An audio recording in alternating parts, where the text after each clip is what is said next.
കഴിഞ്ഞ ആഴ്ച കുടുംബശ്രീക്ക് പോകാത്തതുകൊണ്ട് കാര്യമൊന്നും അറിയാൻ പറ്റിക്കില്ല. അതേനും ഒന്ന് വിളിച്ചോക്കട്ടെ. ഇപ്പം നിങ്ങളെന്തിനാണല്ലോ ഇപ്പം വിളിക്കുന്നേ? ഓ, കഴിഞ്ഞ ആഴ്ച കുടുംബശ്രീക്ക് വന്നിട്ടില്ലല്ലോ. അടുത്ത വിശേഷങ്ങൾ അറിയാനായിരിക്കും. ഇവല് വരാത്തതുകൊണ്ട് ഇവല് തന്നെയായിരുന്നു അന്നത്തെ ചർച്ചാ വിഷയം എന്നുണ്ടോ ഇവർക്ക് തിരിഞ്ഞെങ്കിൽ.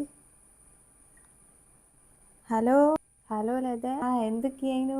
ഒന്നുമില്ല, ഞാൻ വെറുതെ വിളിച്ചത്. ഞാൻ പിന്നെ കഴിഞ്ഞ ആഴ്ച കുടുംബശ്രീക്ക് വന്നിട്ടില്ലായിരുന്നല്ലോ. എന്തേലും വർത്താനം ഉണ്ടായിരുന്നോ? അപ്പം നിങ്ങളൊന്നും അറിഞ്ഞില്ലേ?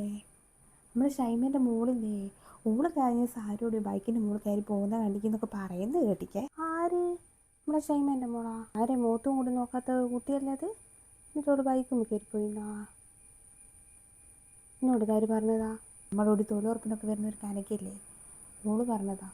ഓള് ടൗണിലെങ്ങാൻ പോയാലും കണ്ടിക്കോലെ. എന്തൊക്കെയായിനു, മനുഷ്യന്മാരോട് പോലും മിണ്ടാത്ത കുട്ടിയല്ലേ അത്? അല്ലെങ്കിൽ ഷൈമക്ക് ഇത് തന്നെ കിട്ടണം. എൻ്റെ മോളി എന്തോ ഒരു അഹങ്കാരം പിടിച്ച സാധനം ഷൈമ എന്നറിയോ. ആ മോക്ക് ജോലി കിട്ടിയതിൻ്റെ പേരിൽ നമ്മളെ മുന്നിലൊക്കെ ഓർമ്മയില്ല, മുന്നിലൊക്കെ വന്നിട്ട് എന്തൊരു അഹങ്കാരമായിരുന്നു, എന്തൊരു പൊങ്ങച്ചം പറച്ചിലായിരുന്നു. പിന്നെ മോൾ അങ്ങനെയാ ഇങ്ങനെയാന്നൊക്കെ പറഞ്ഞിട്ട് നിന്നിട്ട് ഇപ്പോൾ ഓള് കണ്ട ആൺകുട്ടികളെ ബൈക്കിൽ കയറി പോയിക്കില്ല. അല്ല, ഇത് നമ്മളെ രമണീരും പിന്നെ സീതിയൊക്കെ ഇറങ്ങിക്കാ. ഇല്ല, ഓലും നമ്പർ എൻ്റെ അടുത്തില്ല, അതുകൊണ്ട് ഓലോട് ഞാൻ പറഞ്ഞിട്ടില്ലായിരുന്നു.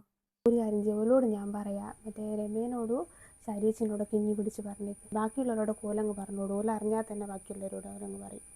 നല്ലൊരു കാര്യം ചെയ്യാം, ഞാൻ മറ്റേ കുടുംബശ്രീൻ്റെ അന്ന് വരാത്ത ആരെങ്കിലും ഉണ്ടെങ്കിൽ ഓലും കൂടി അറിഞ്ഞോട്ടെ. കുടുംബശ്രീൻ്റെ ഗ്രൂപ്പിലിടാം, തൊഴിലുറപ്പിൻ്റെ ഗ്രൂപ്പ് ഉണ്ടല്ലേ, അതിലൊക്കെ അങ്ങോട്ടേക്കാം. എന്നാൽ പിന്നെ ഗ്രൂപ്പിൽ വോയിസ് മെസ്സേജ് അയച്ചേക്കാം. പിന്നില്ലേ, നമ്മളെ ഷൈമേൻ്റെ മോളില്ലേ, ഓളുടെ ഏതോ ചെക്കൻ്റെ ഓടി വണ്ടിയിൽ കയറി പോയി.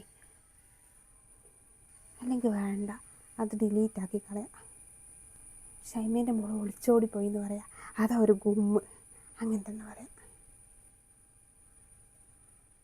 പിന്നല്ലേ, നമ്മുടെ ഷൈമേൻ്റെ മോളുണ്ടല്ലേ, ഏതോ ഒരു ചെക്കൻ്റെ ഓടി ഒളിച്ചോടി പോയെന്നൊക്കെ കേട്ടോ കേട്ടത്.